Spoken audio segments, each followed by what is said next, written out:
it is Mermaid Phantom. You may not know it because I'm dressed as a fairy. Yes, yes, yes, this happened. Ouch! A video coming soon that's going to be extra magical, but that's aside the point. Today we're going to be talking about post-swimming care routine for professional mermaids and mermaid hobbyists and anybody who likes to swim in the water. Disclaimer, I am not a doctor, so make sure that you take everything with a grain of salt. Do your own research, ignore the car in the background. A lot of people have asked me what I do to take care of my body after I am done swimming, since I do swim in a lot of kind of nasty conditions with my eyes open, with water going up my sinuses, in freshwater lakes. So here's my post-swimming routine. Disclaimer, this video may have a couple of things that might gross you out because I'm giving you demonstrations on how to do everything I do, and some of it involves cuts and eyeballs. So if you aren't comfortable, just be forewarned, there's some things that are a little gross. Alright, let's dive into it. So the first thing I do, aside from cleaning my silicone mermaid tail, which we're not going to talk about that today, but if you want to know how to do that, click in the description box below for information there. But after I take care of my tail, the number one thing I will do, hello Bumblebee, don't get too close. The number one thing I will do is look for any cuts on my body. I swim where there's zebra mussels, so I'm always getting scratched up.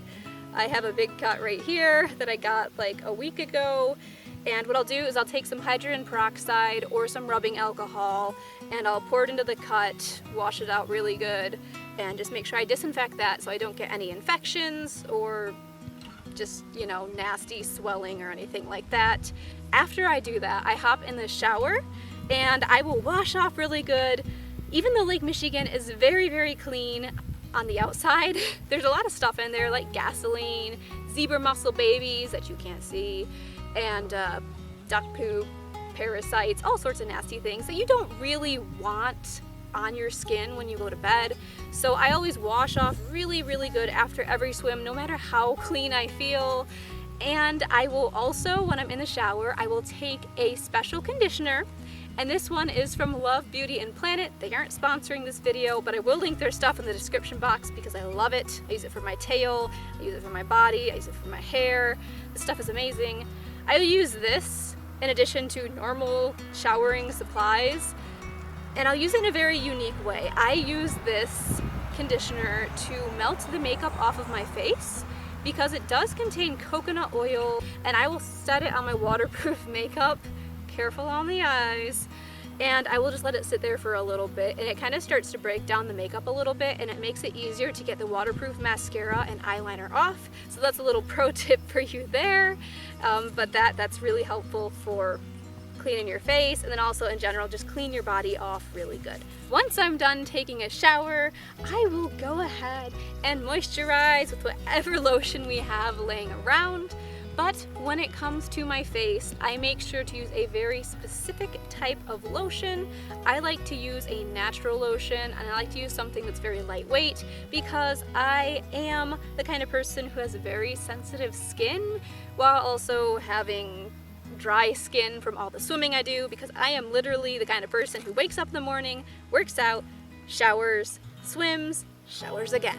At least in the summertime. So I get really dry skin, so I have to make sure that I give special attention to this skin here. Usually after a swim, it's nighttime, so I would apply my Andalou night cream for my face, but I'm actually filming this during the day, so I'm going to be using one with an SPF. Use whatever you're comfortable with, but I do highly recommend Andalou's products since they are natural, and they're daytime products, not really the SPF one, but the other ones are very lightweight and they can go underneath your makeup, so I'll link them down below for you. After I have made my skin super moist and made sure I keep my moisture in so I don't become a prune, I will grab my saline solution and I flush out my eyes. This is very important to me because I don't want to get like any sand from the beach in my eye. I don't want to get seaweed, which has definitely gotten in my eye before, stuck in my eye, so things can like fester and grow, bacteria, zebra mussel spawn, I hate zebra mussels, all sorts of nasty stuff can get in your eyes, chlorine if you swim in pools, whatever's in the ocean if you swim in the ocean, you want to get that out. So what I'll do is I'll take my saline solution and I'll stick it on my bottom eyelid, pour it so it all pours down my tear duct, and then I'll take the saline solution and I'll drip it down the upper part of my eye. Since I do have very cone-shaped eyes, I have to do this. I don't know if you do. I have bad astigmatism, so like maybe I'm just abnormal, but I do it on the bottom and the top, and I try to get up into both eyelids so that I get whatever's in there out. Then I'll repeat that on the other eye, so both of my eyes have minimal gunk in them.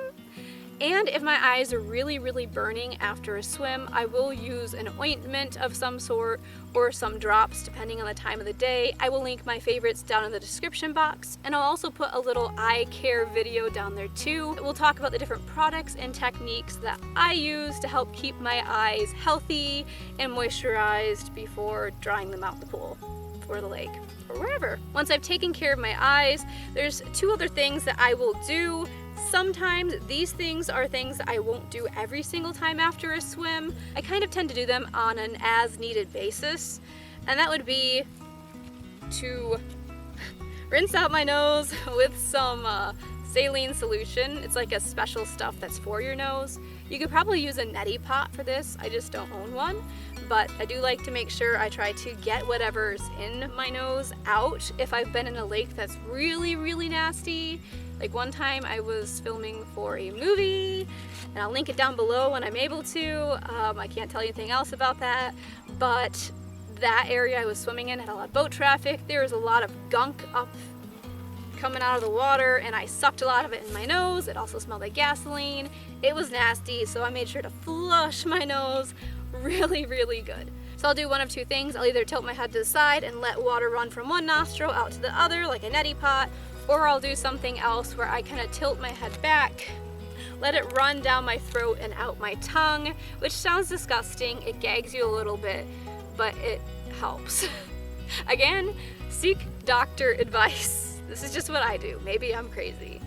And the last thing I will do, and I do this very rarely, but I probably should do it more often. I usually do it about like maybe once a month. Sometimes I'll get water in my ears and it doesn't seem to come out. It's like I'll wake up in the morning and my hand will be wet or my pillow will be wet or whatever because my ears just kind of leak the water out from the day. So when I get a lot of water buildup, I will take 1 part white vinegar and 1 part rubbing alcohol, and I'll make a solution out of that. I'll stick it in my ear, tilt my head to the side, and wait for the car to go by, and wait 30 seconds for that to just kind of sit there and do its thing, and then I'll tilt my head over, let it run out, and just like clean up my ear, and then I'll do that to the other side. I believe what happens there is that the rubbing alcohol and the vinegar work together to disinfect things, and then I think the rubbing alcohol kind of makes stuff evaporate. It's a recipe I found online. I think it's recommended by like the Mayo Clinic for swimmer's ear.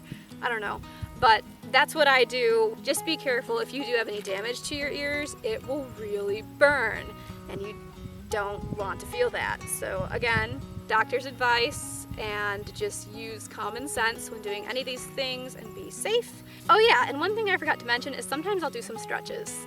I'm not gonna really show you any of the stretches I do. I just kind of do cat-cow. Sometimes I'll do like, I think it's like called upward facing dog or something, just to stretch my abs, just like some ab stretches. I'll do some back stretches, and I'll do some ankle flexions to kind of just stretch out my ankles some. That's really all I do for that.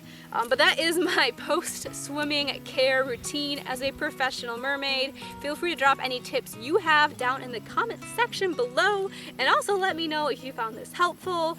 You can watch this video right here next, which is all about mermaid quarantine life, because that's my favorite video. Or you can see my brand new tail by clicking down the description box and check out the new merchandise because it is awesome. Thank you so much for your support and for watching this. Remember, don't forget to subscribe, and I'll see you next Friday. Adios.